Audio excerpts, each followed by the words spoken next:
had went to a fair, if you will, a fair. It's funny because a fair and a fair are kind of like the whole fucking premise of this story. Cool, we'll just call it a carnival. So I met a girl who she needs a name. What can we call her?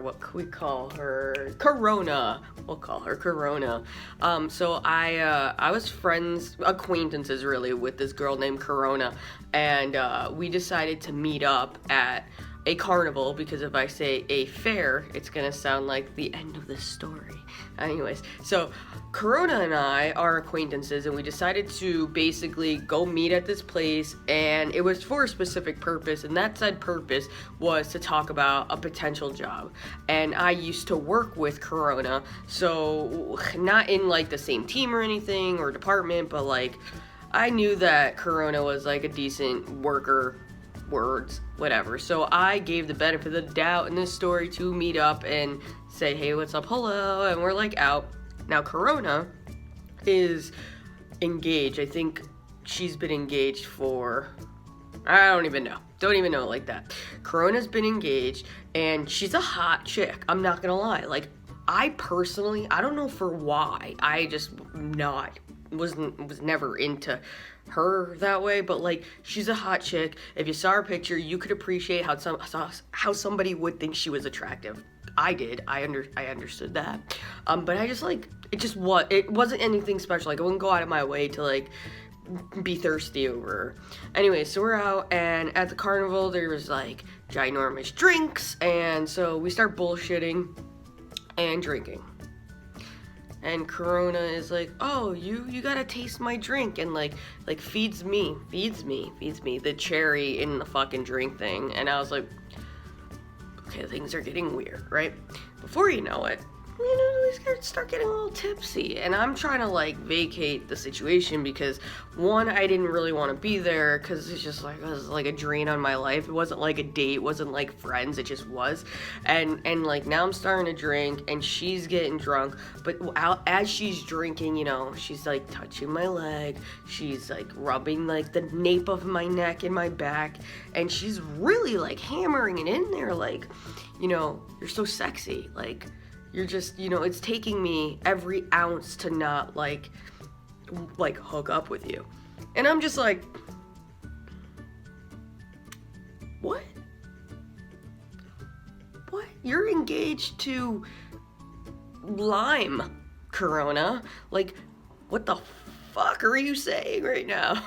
So I was like, and backstory, a little bit of backstory. Corona has dated a couple of females in her life, but I think she agreed when she was discussing how she's physically bisexual, but she's straight, and so she's marrying a man. So yeah, but so she's getting drunk, and she's just like, oh, like, you know, like. I'm gonna get uncomfortable right now because I'm getting goosebumps because that's how uncomfortable this conversation is, which just doesn't happen because I literally was blushing in this fucking, I was blushing because she whispers in my ear. This is totally YouTube inappropriate, and I hope somebody at YouTube watches it for fun. But she whispers in my ear, she's like, you don't know how difficult it is to keep my legs closed right now. And I'm just like, hey, no one's ever said that to me before.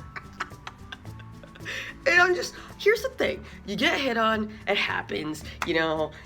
For me, it always seems to happen with like straight girls. I know in this story, this is like a rare like diamond in the rough, because I mean, she's like been with females before in this story, so this is not your typical, like, I didn't know how to really field this situation because I really only ever hook up with straight chicks.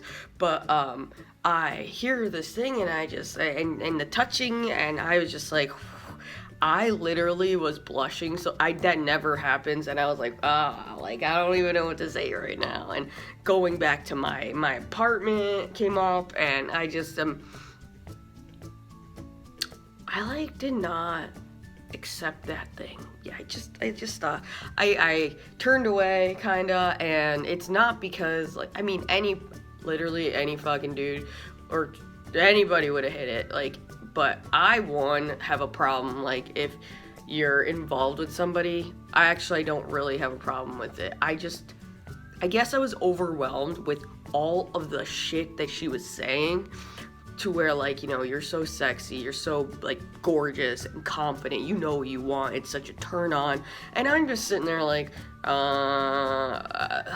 first of all, you're in a relationship, but also, like, wow, this person is all up on me. Like, I feel like a goddamn celebrity, and there was, like, no motive behind it except that, like, you genuinely just wanted to, like, literally touch me and be around me and, like, kiss me and stuff. And I don't know, it was a refreshing change of pace, because I had been in just a shitty fucking relationship where I was not appreciated, and here I basically have this stranger who is all up on me like I'm fucking J-Lo. J-Lo? That's a terrible... I was just thinking about fucking J-Lo. That's what that was.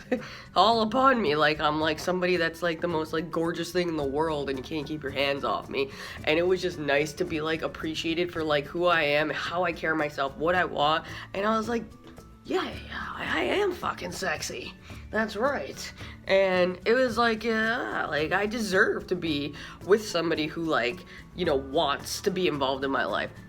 Corona is not that person, but it was nice to feel validated, nice to feel, you know, hot and sexy. And I was like, hey, like, you know, it was a good time. And then I immediately left, because it wasn't who I wanted to be with, it wasn't where I wanted to even be. But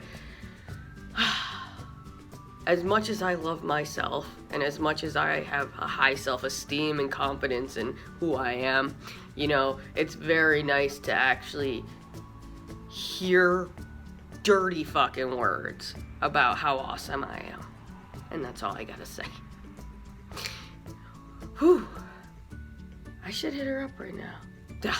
We're done.